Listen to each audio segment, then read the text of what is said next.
Hello, everyone, and welcome to our BingeBooks March/February 2023 book club. I am your host, Alessandra Torre, and I am joined today by our special guest, Samantha Young, who is a New York Times bestselling author of romance and contemporary fiction. Welcome, Samantha. It's so great to have you here. Do you want to just kind of give the audience a quick introduction to yourself? Sure, yes, thank you. It's nice to see you. I am from Scotland, obviously. And I've written over 50 plus books in romantic fiction and YA. And I'm most well known for my series on Dublin Street, which is set in Edinburgh in Scotland, and my romantic suspense series, the Adair Family series, which is set in the Scottish Highlands. And the first book in that series, Here With Me, is what we'll be mainly talking about today. If you have not read Here With Me, do not worry. We're not going to share any spoilers.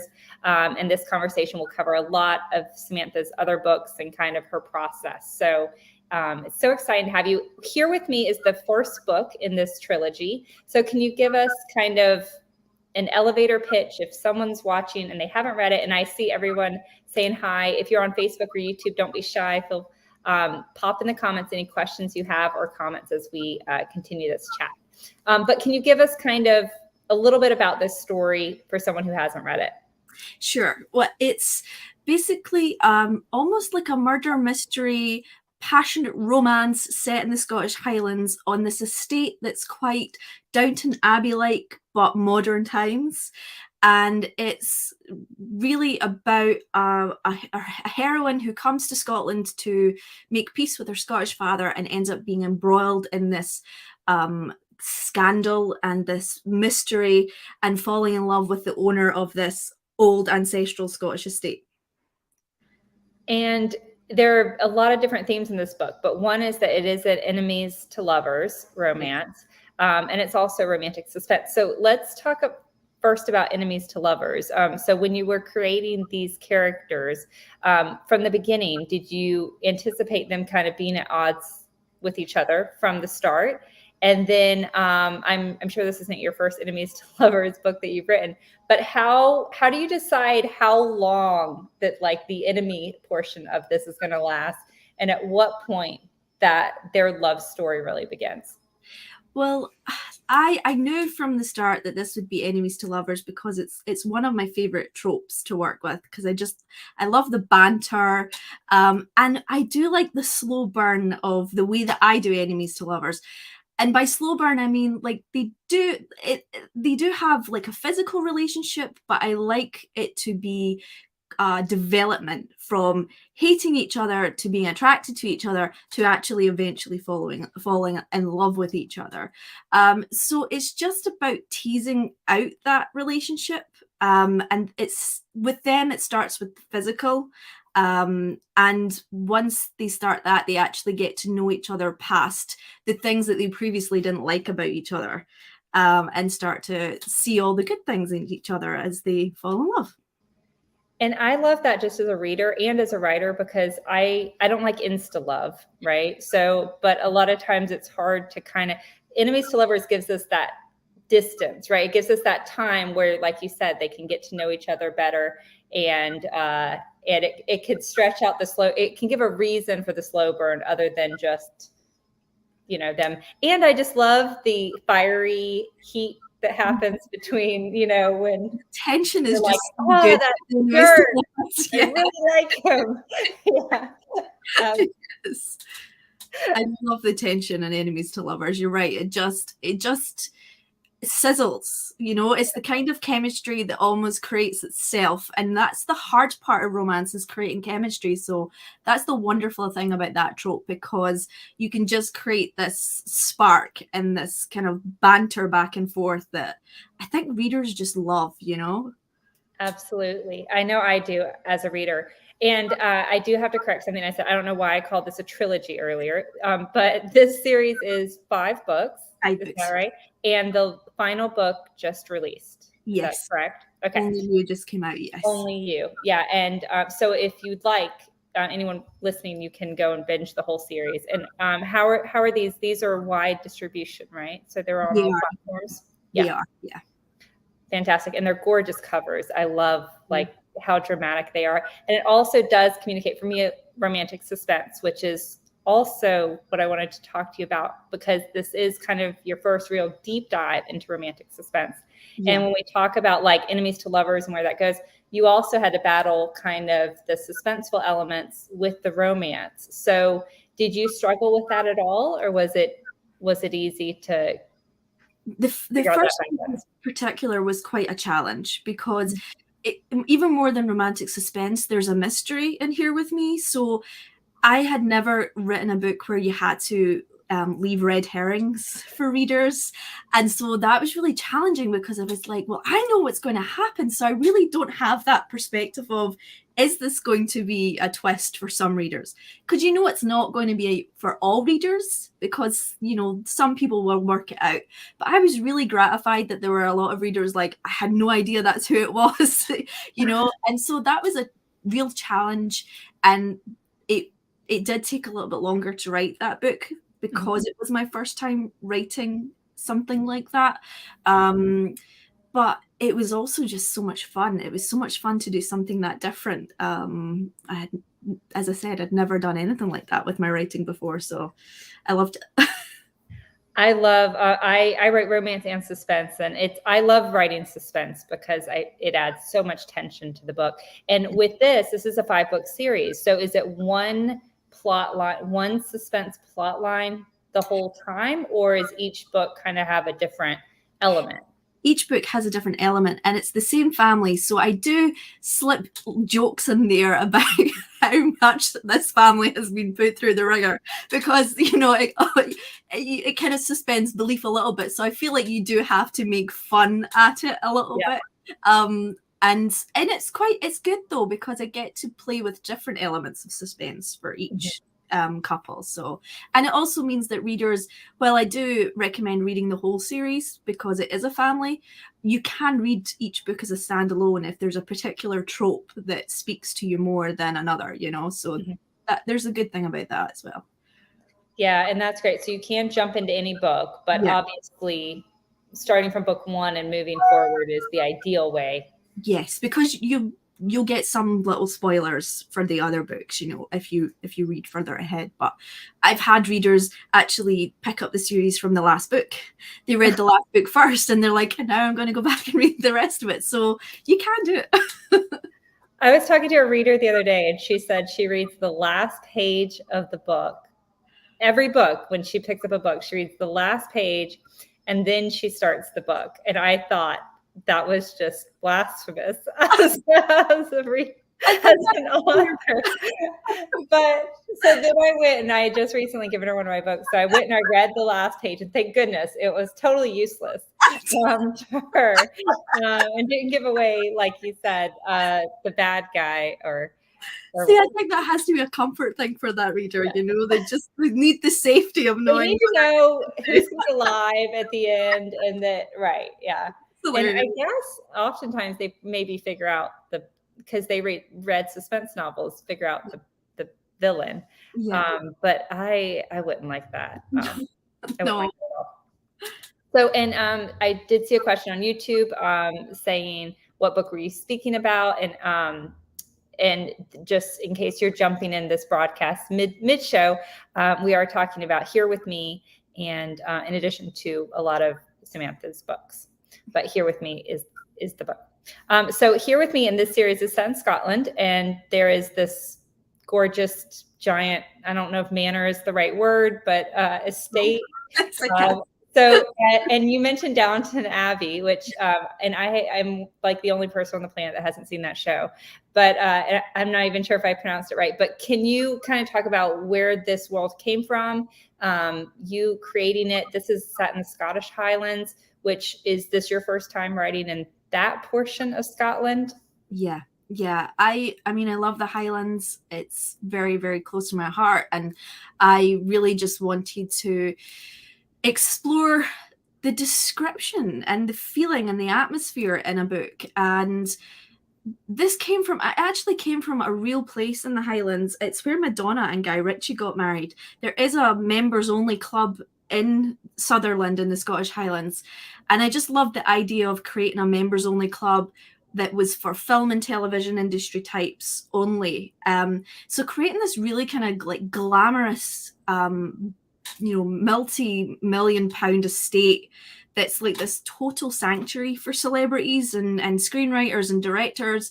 And it being offset in this kind of tiny village that's now become a tourist location because of this, and I just love the idea of creating a series around that, so much that I just can't let it go, and I had to write a spin-off. So let's talk about that spin-off. So we have this club and we have the family, but where does the spin-off come into play? So I ran out of family members and had to finish the Adair Family series. And I just loved, it's the fictional town of Ardknock. It's a village with this Ardknock estate that's kind of adjacent to it.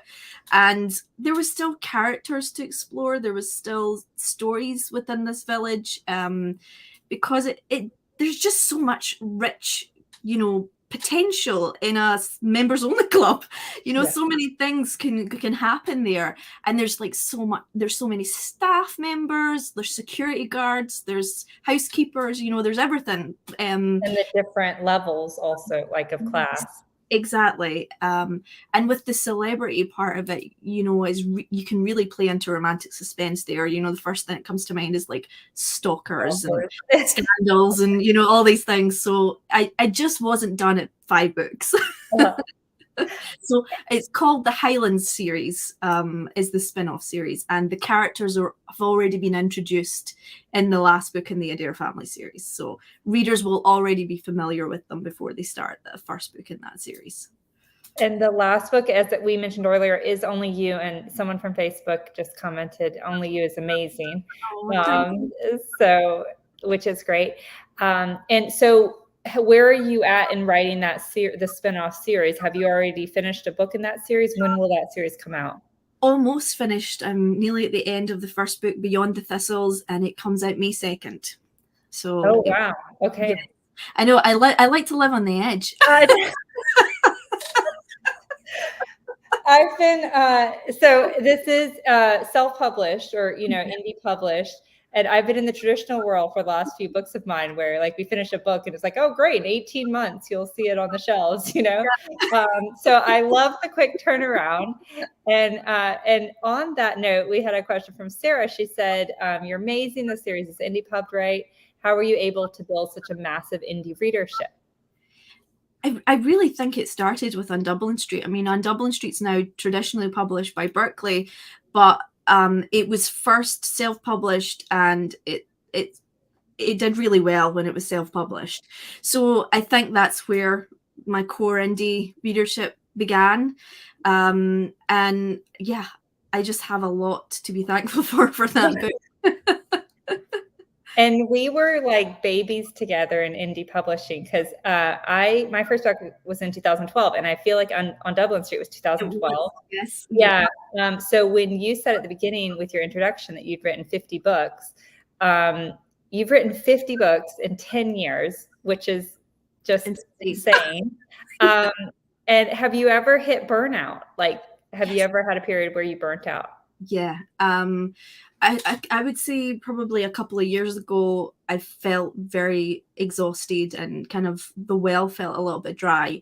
And honestly, it was the Adair Family series. I actually pitched this book to my publishers when On Dublin Street ended, and it wasn't what they wanted at the time. And so I put it on the back burner, and it was actually the best thing ever, because it gave it a chance to like evolve, percolate. Yeah.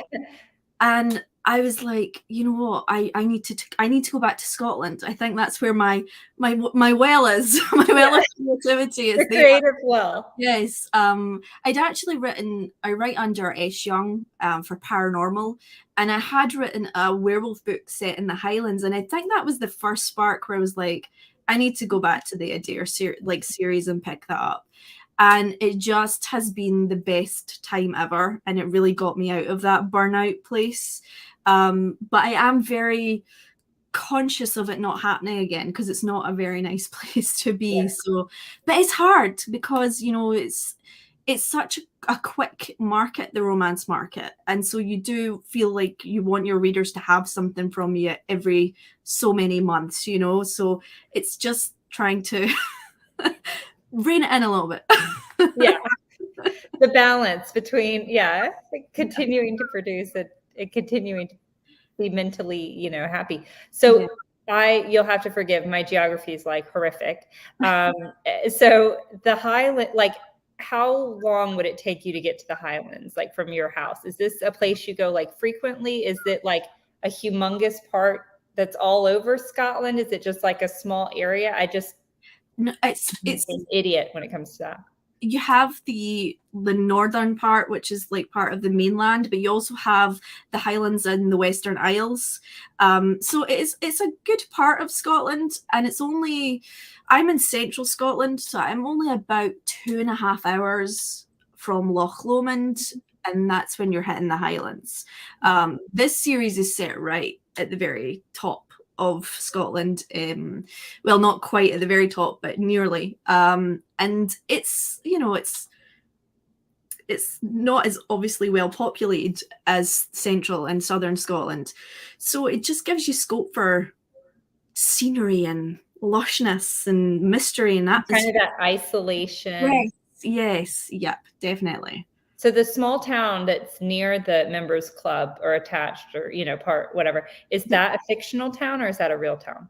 It's fictional, but it's it's inspired by real towns. It's inspired by, there's a town up there actually where the estate that I was kind of referenced is Dornoch. But there's also little places a little bit further down called Pitlochry, just very quaint, just what I think readers would think of quintessential British village, you know, like medieval architecture and cobblestones and that, you know, that kind of deal.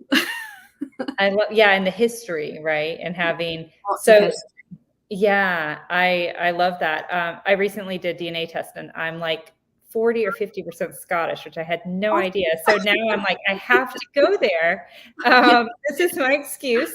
I need to write a book there so I can have a business purpose.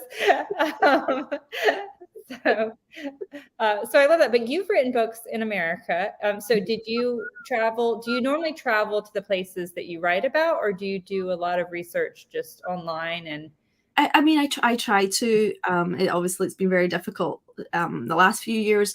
I traveled to Boston when I wrote Heroes, just to make sure it was as authentic as possible, since it was such a big part of the story. But when I can, Google is like my best friend. I will find what I need and then I will go and ask people from that place if this is right. You know, if I get it in my mind, this is what I want and need, I just need to double check that it actually is. You know, I'm not being lied to by Google, which can happen a lot. And my editors are great because they are from the US and they can double check. And but we're also just hugely wrapped up in US culture in the UK and what we watch and TV, and I went to university and lived with Americans, so that helped as well with getting like the tone right, writing an American character. And I now even write in American English because I mean I started from the very beginning writing in American English because I wanted to reach American readers. I wanted my US audience, so I taught myself American English. Oh, how interesting. But in this series, like, you use American English with this series? Yeah, I still write in American English, but I will bring in when my characters are actually talking, they will sound Scottish. Not as in, I don't have a lot of like Scots language because I feel like a lot of it can be quite distracting for non-Scots readers. But they can tell just by certain words that they use that, you know, the US, people from the US don't use. It's got that British feel to it. But yeah, otherwise, my UK publisher, if they ever pick up one of my books, they have to turn it back into British. They put it back. They're like, this is so weird. So, I mean, I feel like I'm asking such dumb questions, but so when you say you write American English, I'm assuming like you spell flavor without a U, Yes. you know, and that sort of thing. But you do refer to things as like boots versus trunks or something. Yes, You exactly. still use the British word. Yeah. Okay. If it's a British book. If it's a British book, yes. It's just the spelling and grammar that's so that it's familiar to the US audience, you know. And it's really difficult in real life because when I'm having to write something, you know, here that's formal or legal, I'm constantly checking to make sure that it's written in British English. Oh, things I wouldn't even think about. Jane from YouTube said, yes, I do notice your American English. I love it. And the dialogue has Scottish isms. Yeah. And she had made an earlier comment that said on Doublet Street is so good. The audio is fantastic. And then so I was curious, when you are self-pubbing audio, so on Dublin Street, did you ever self-publish audio on Dublin Street? No, audio, when I feel like back then audio wasn't quite, it didn't wasn't hit like the as speed. necessary. Yeah. But I can't tell you how many people have contacted me about the audiobook for On Dublin Street. They just love the narrator. Absolutely. Well, love that's what I him. was going to ask. So Yeah. do you, I mean, I know there are Americans that do Scottish accents, but are they Scottish narrators? Like, Well, for Dublin Street, she didn't have to because she was American, the heroine. But oh, it was just one narrator. Yes, it's just the one because it's just from the heroine's POV. But she obviously had to do Scottish accents, and to my ears, it sounds like an American doing a Scottish accent. Yeah. But my US listeners absolutely loved it. I think it's great. Yeah. That's all that matters to me. I really don't get pedantic about that because it is one of the most difficult accents to impersonate, you know, so I'm not going to hold that against anyone. And they sent me samples of different narrators, and I described Joss as having this husky and very dry like delivery of her dialogue. And they could not have found anyone more perfect. She just was exactly how I imagined Joss would sound. And it must have really come across to readers because they love her. Absolutely love her. And now Here With Me, that is also an American main character. Yeah. So is it the same way? It's an American? Yes. Okay. Yes. And she's really good as well. And it changes the books actually are both from like the dual perspective, except the hero was in third person and the heroine was in first person in Here With Me, just because it felt more like her story to me when I was telling it. I wanted readers to have insight into what he was thinking about, but I wanted them to feel like this is her story. And so that's why I did it that way. But as the series goes on, it really does become more about both characters, so it changes to first person dual. And the male also. Yeah, so the audiobooks, they have two narrators. Yeah. And are they dual or duet narration? So dual. Dual. Yeah. Okay. Yeah. Right. Okay. So for those watchers, listeners, that basically just means entire chapters are by one narrator. They don't like trade off lines. Yeah.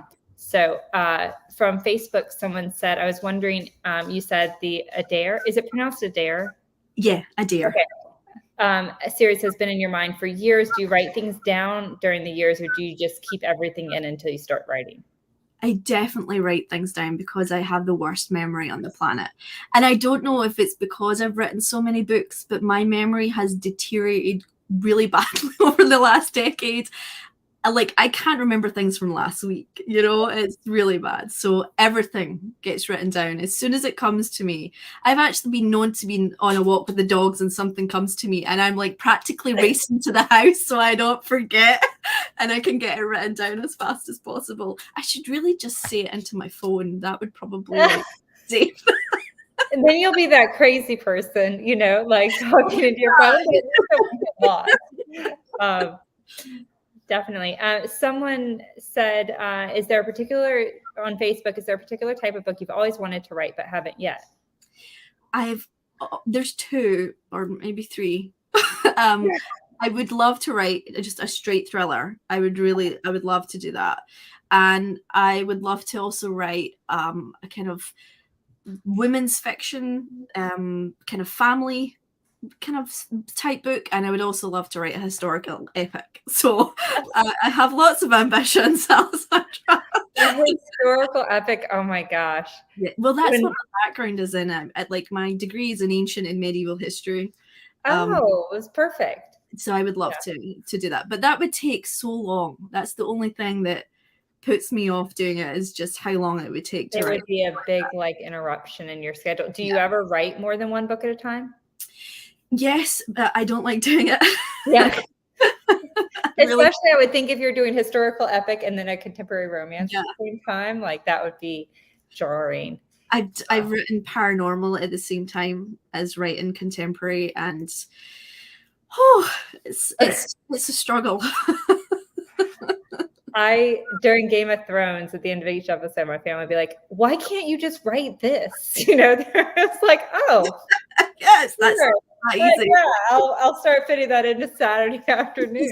It's so easy. He hasn't even finished it yet. Great.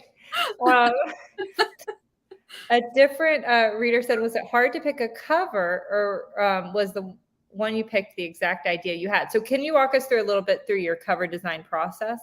Yeah, I work with Hong Lee, and she's just phenomenal, and she really understands me at this point because we've been working together a long time. And just to interrupt for those watching, Hong Lee is a book cover designer, very well known, especially in the romance world, and she creates just gorgeous covers. And I've apparently been mispronouncing her name this entire time because I thought it was Hang Lee. But when I met her, she introduced herself, and because no, I'm so glad you said that. So I've got it now. Okay, so sorry. So you worked with her. Yes, and I actually, the first thing I sent to her was the this, not wrong one, this main image of the Highlands here. And I thought I was going to go for just that, would just go no people. But when Hong put it together, it was missing the romance element. It looked like a suspense, but it didn't look like a romantic suspense. And I saw that image and I loved it. And that's how we came to create that concept for the whole series. And it was really just about finding lush scenery from the Highlands, and I don't just like putting a couple on the cover. I like a couple that have a real emotion in, their picture. Yeah, I really, really love the emotion in that, and I think all of the covers do have that. In particular, the third book, Always You. This is my best-selling paperback of the series. I think readers just love how much emotion is between the two models on the cover. And so, yeah, it was just about, I wanted it to be moody so that it evoked that suspense part of it, but I also wanted it to feel very romantic as well. So I think Hong really captured what I was looking for. And I like how the couples in black and white, and are all of these, if you have a chance, and if you're watching, go on BingeBooks or go on Amazon and look at the covers, because they're all gorgeous and they're so colorful and beautiful. And all of those photos are actually Scottish. Yes. Okay. They're Scottish Highlands, yeah. Yeah, I like to double check because there's always someone that will tell you it's not Scottish. Yeah. Just the readers are so smart. Like, that's always my fear when I write in other cities or other, places I haven't really been. It's the same way. And on that, and someone said, very beautiful covers, love Scotland. And on that note, talking about writing different places. So Boston, you mentioned, and you said you went to Boston. And it's interesting because the main female character here is, at least in book one, is also from Boston. So can you talk a little bit about creating her and what that process was, and kind of a little bit more about her?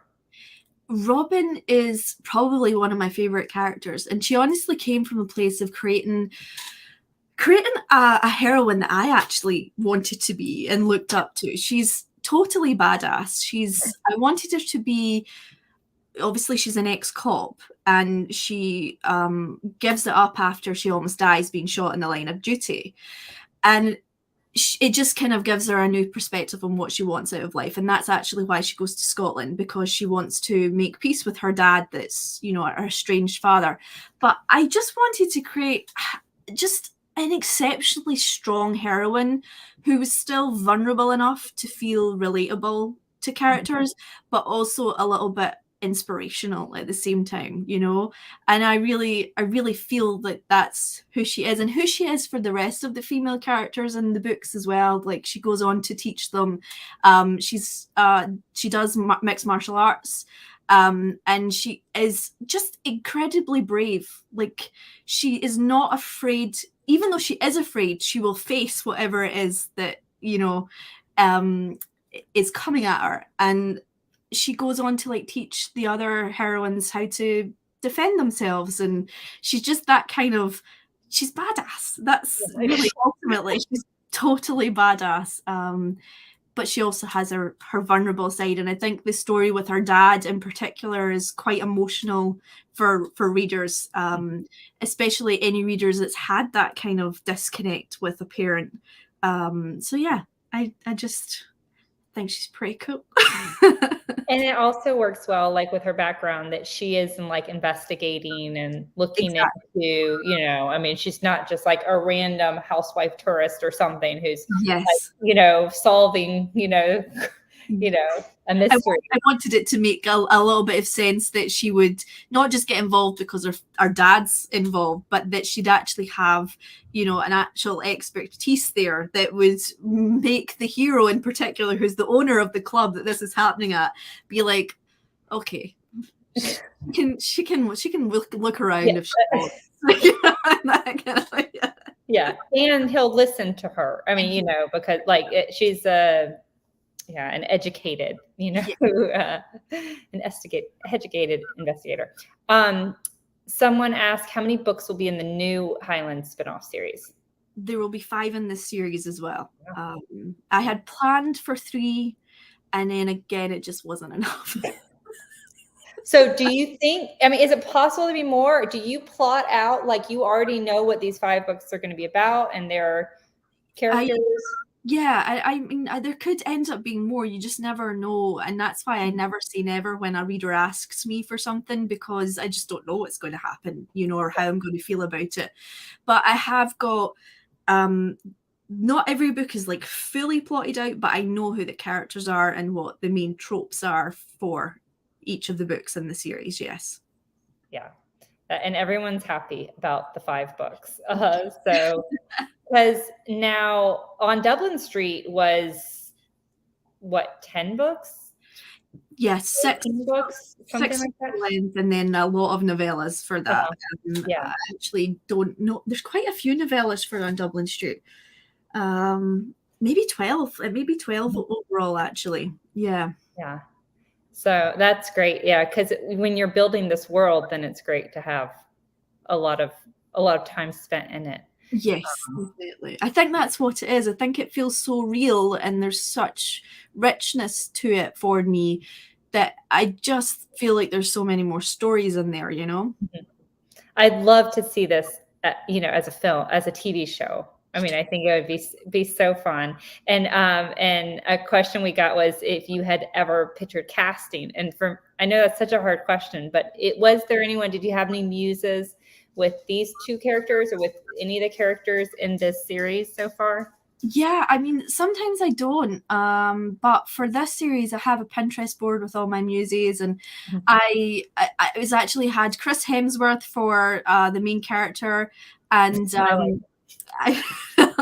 and oh my goodness, Shailene Woodley for Robin. Oh yeah, because I could totally see that. Like, she has that kind of strength, and I also have Liam Hemsworth as one of the younger brothers, because you know they do look like each other in the book. So I have all of them on my Pinterest board for the Adair Family series. So it was really fun to do that, actually. Although I did switch and change out some as the series went on, and they didn't seem to fit with the characters as I. As you got to know the characters more and more. That just doesn't work. So and that's a public board. Someone can go on your Pinterest page and see it. Okay.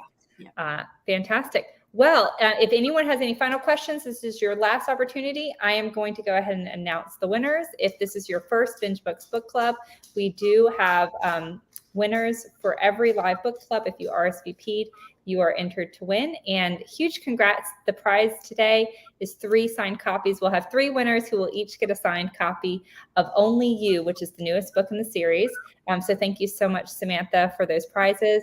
And congratulations to Daniela G, Jean B, and Sarah C. We will be emailing all of you with details and coordinating getting you your prize. So congratulations to those winners, and thank you for everyone who joined in.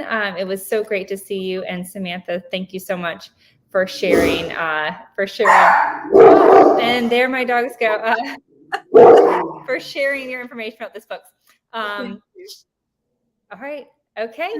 That is a wrap. Thank you all. Thank you, Samantha. And I hope you guys will join us next month. We'll have another fantastic BingeBooks book club. So check out bingebooks.com and the links here if you'd like to sign up for that event.